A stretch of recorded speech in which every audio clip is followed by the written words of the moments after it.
Donut Day is coming up. I know you're wondering why I'm mentioning that. Well, today's topic is 3D tracking, and again, you're probably wondering why the heck am I mentioning Donut Day? We're going to build a little scene that will show a donut shop, and this is going to be done through 3D tracking. So, first, let's drag down a video. And this is our donut graphic, and it's a little tiny now. I'll save the big reveal for a little later. We need to be able to put this donut icon of its sign and put it over one of these buildings. That sounds pretty easy if this was a two-dimensional Photoshop document, but this is a video. So we want to be able to track the points of the scene and then, based upon the points of the scene, be able to build a solid that then is in the correct perspective as the camera flies on by. Sounds like a lot to do. It's really not that much to do. First, let's shorten the scene because the calculations to create tracking points take a little while. So let's just do 4 seconds of this whole scene. To crop down to 4 seconds from this long timeline, you would press down the Option key or Alt key on a PC and the right bracket. And that will trim the video to that far. Next, selecting the layer, making sure it's still selected, off on the right side, this area, expose tracker. If you don't see tracker, go under window and you'll see tracker is right there. Macro PC is in the same location. And then all you have to do is click on track camera. Now I say that's all you have to do. There's a little more. Sometimes tracking works, sometimes it doesn't. And you'll know only through trial and error and kind of through doing enough videos what will work and what won't work. You can see currently I would like another 15 or so seconds left. And if all works well, in the end we'll see a bunch of dots tracking the landscape when all this is done. And it's almost there. It's solving camera, there's a bunch of dots. Now if you didn't see these dots, which I didn't see them the first time I did this exercise, you would go under Advanced and you would make sure to check Detailed Analysis. If we check that, it's going to run this whole process all over again, and these dots are tracking points. If I scrub through the video, and I'm going to scrub, and so the scene does move, and now when you scrub, you can see the tracking points. Now, you probably already noticed when I roll over the scene, there's this eager target appearing. And what this is showing is based upon 3 of these tracking points, it could build a plane or some text that then we could substitute in for whatever else we want. So I want to go a little further into the scene.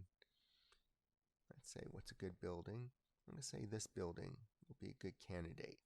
Now, if I click here, this means my polygon plane would be lying flat to the ground, which is okay because we always can rotate it in 3D again to make it stand up to look like a sign. If you want, you could try finding some better tracking points that might be more straight on to the camera angle like this. I'm going to go with that easy one right on top of the building. When you're happy with the position of the tracking target, just right click. Now we have some options. We could create text and camera, and you can see a theme is we always could create a camera. And if we create text and camera, a camera will appear in scene and a block of text that's lying down based upon that perspective. We create a solid, and solids are great because we can substitute solids for other things, which is what we'll be doing. We create a null object, which we experimented with before, where we put a null object into the scene so then we could parent other objects to it. So that's a good one too. Or create shadow, capture, camera, and light. Awesome. All this means is there'll be a ground plane that if we have a light and we have a blocking object, a shadow will appear. And that's good for other use cases, like if it's the middle of a field, you want the shadow to cast down on the ground, and so you need something to catch that shadow that's being created by that light. We're not going to use that option for this one because all we need is to create a solid and camera.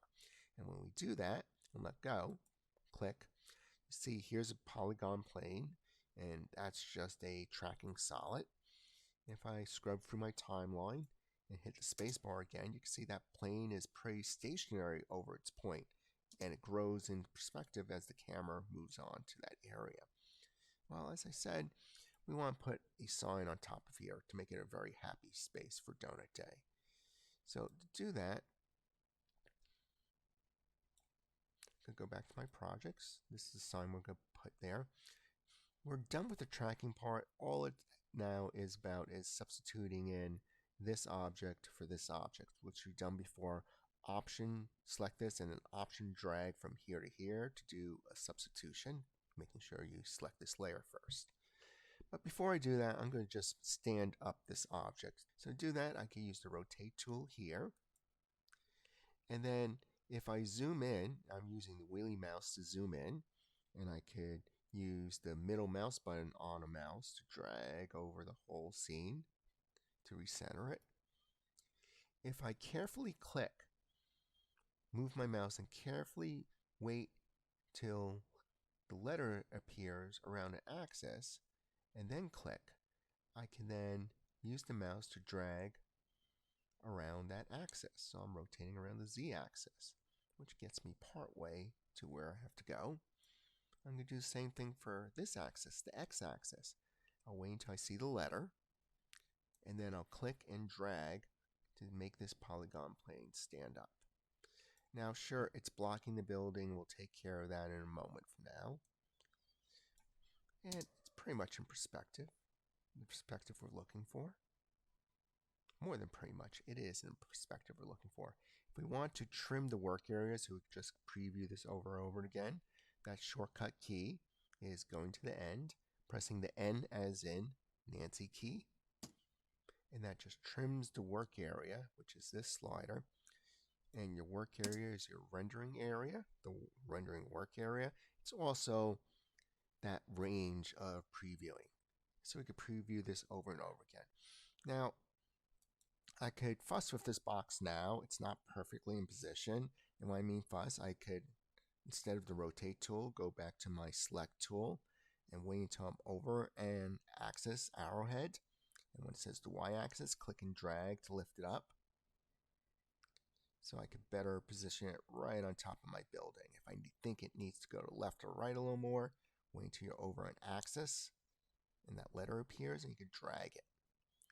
But really, just standing it up is enough for now, because the next step is to substitute in our image. So as a review, mentioned it a little earlier on top of this video, select the layer that you want to replace, which is this layer, the tracking solid layer.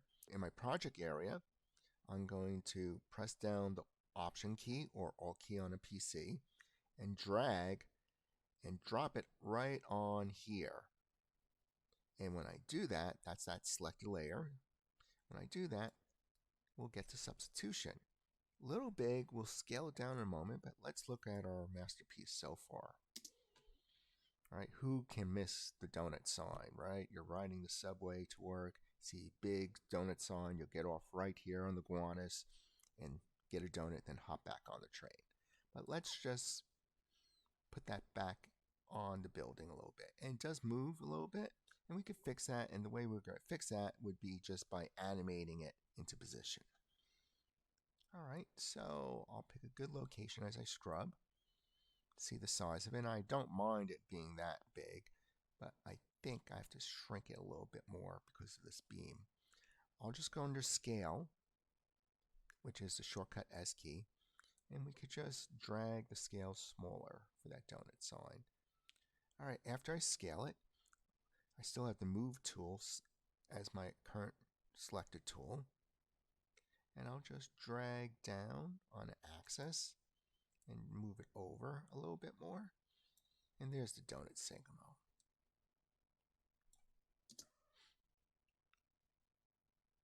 So it does slip a little bit, and that's something we're going to have to take care of by animating some keys. So I'll select this axis here, which is the z-axis. I'll press the P key for positioning, and I'll put a position key at frame 0. And so I'm trying to place visually this beam to be in front. So I'll see it slip a little bit. I'll go a little further. And at this point, I'll just go back up to the Z-axis, and so the stopwatch will record my keys. I'll just drag this forward. Depending on how good the tracking points work, you might not have to do that much work on here.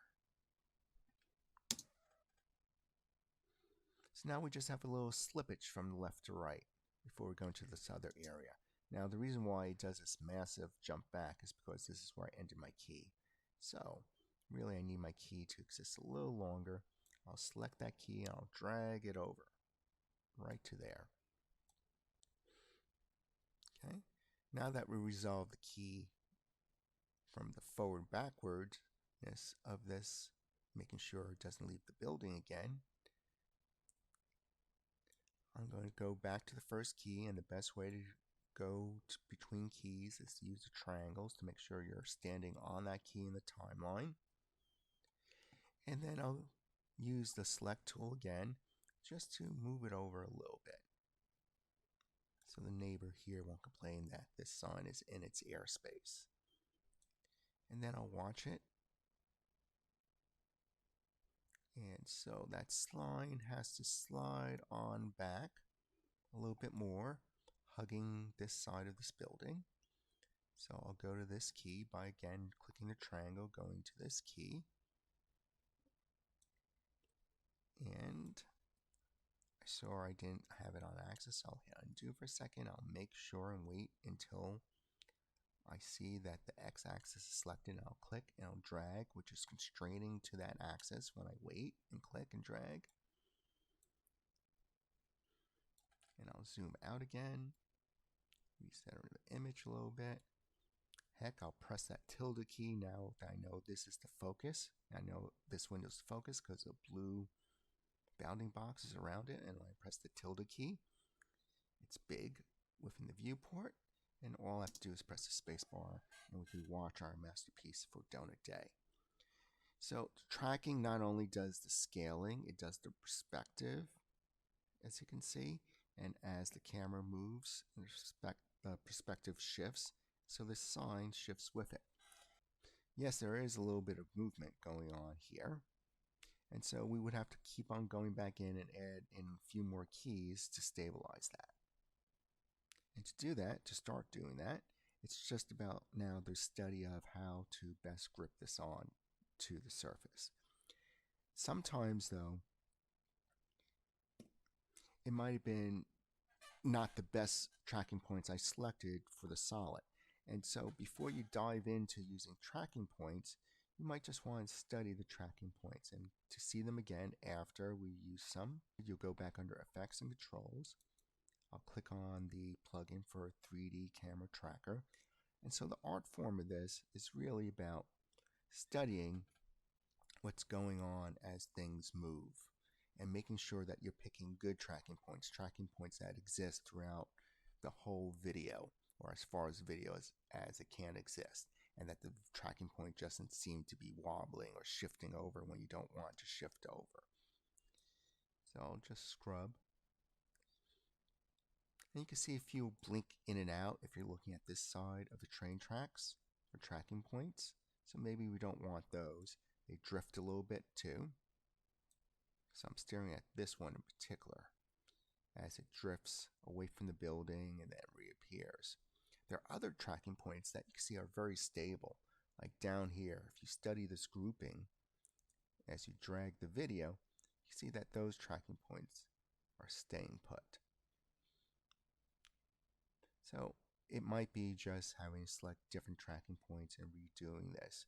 Or we do have a method to correct it, which is just hard coding in keys as needed using the Move tool. And I'll go back clicking on this layer. And when I click on this layer, my tracking points will disappear, but they're still there. We always can re-access them by clicking on the effect of 3D camera tracker. You using the hand tool to move things over. And now I have my main two keys. So it goes back somewhere in the third one. And I'm like looking at where this post should belong, somewhere here. So I'll just drag it this way a little bit. If you had too many keys, this object will be jumping all over the place. So your goal is to add the fewest number of keys to anchor that new image down. See, that did a pretty good job. Well, happy donut day when it arrives, whenever that is. Now it's your turn. You have this file. You could go through the steps of tracking the points first. And after you track the points first, again, if you don't see the tracking that you're looking for, you would just expand the advanced area and then click on detailed analysis. And that's going to go through the whole tracking process again, so just be patient. And then you're going to select some tracking points. There we go. And then you could put as many of these targets in the scene that you want. So I'll just back up to view some more targets. And so, yeah, after you get your tracking points, you just position the target where you think there's some good points, like here. Right click. This time, since I already have a camera in the scene from the last time I created, it's not going to ask me to create a new camera, but I do have the other options of creating text, solid, null, and of course shadow capture and lights. So again, I'll create another create solid that's now stuck on that side.